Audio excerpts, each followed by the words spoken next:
inductee.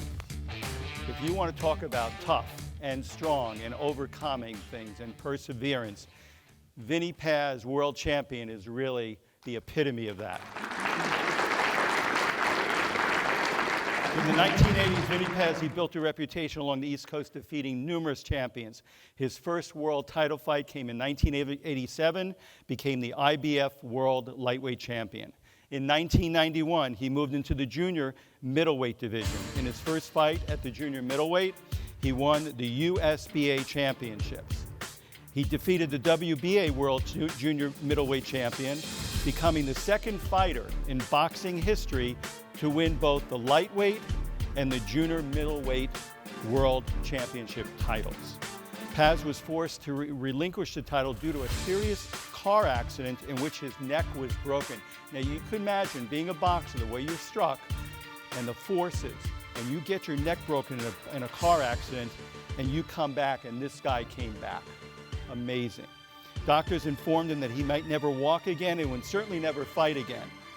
He had to wear a medical device. It's called a halo, this big metal thing where they drill holes into your head, a circular metal brace they screwed into your skull in 4 spots with metal rods. He had this happen to him, but he came back. And 13 months later, after this accident of breaking his neck, WBC World Champion, he became again by a 10-round decision. Yes.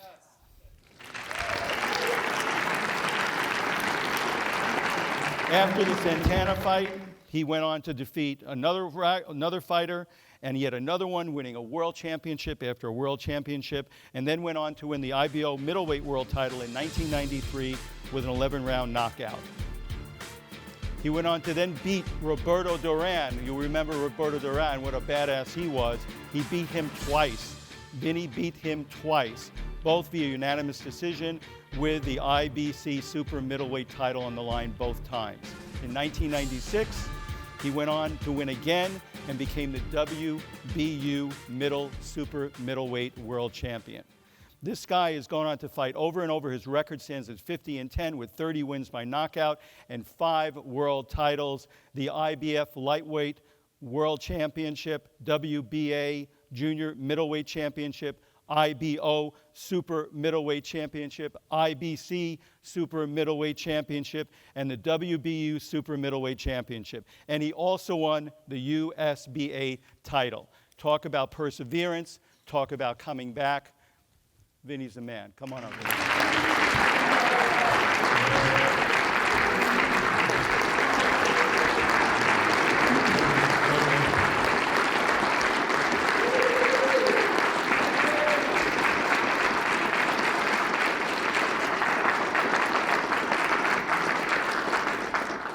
Now, I know your neck can handle it now, because if you can come back and beat all those guys, I know you'll be able to handle it just fine. Definitely.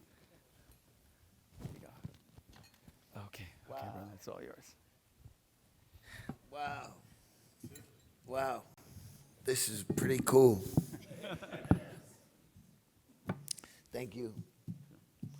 These great people that are up here, man, it's crazy. And Shamrock, like I partied with his brother. He's not as cool as his brother. His brother's a badass. But that's good. They're close. They're close.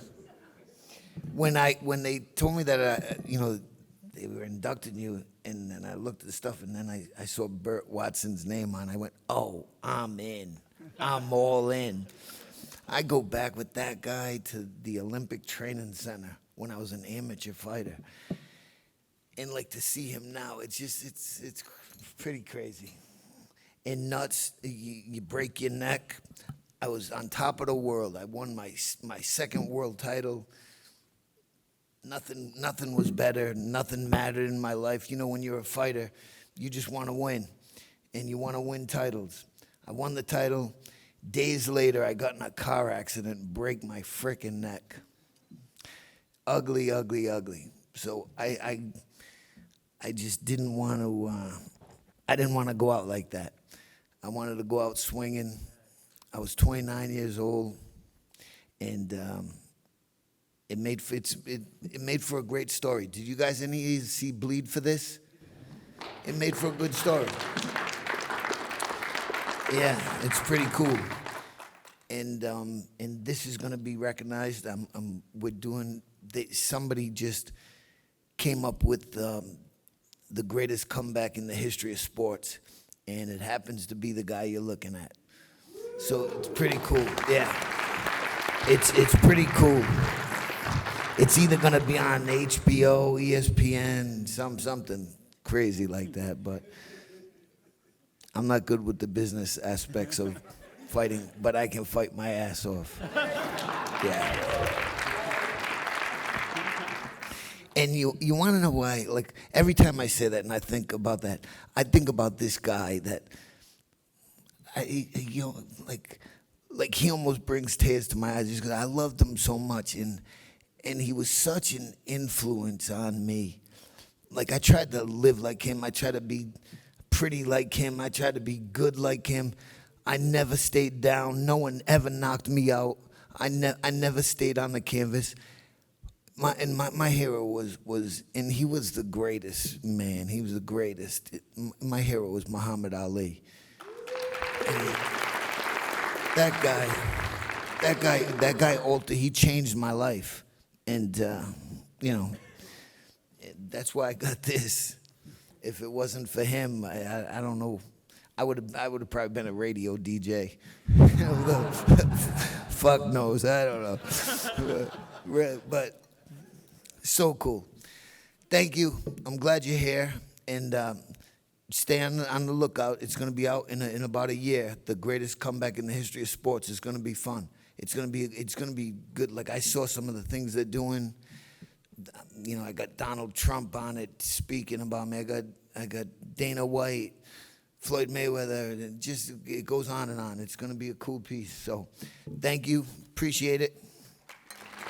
And even though it's a small crowd, it's a good-looking fucking crowd. It's small. I'd rather it be like this.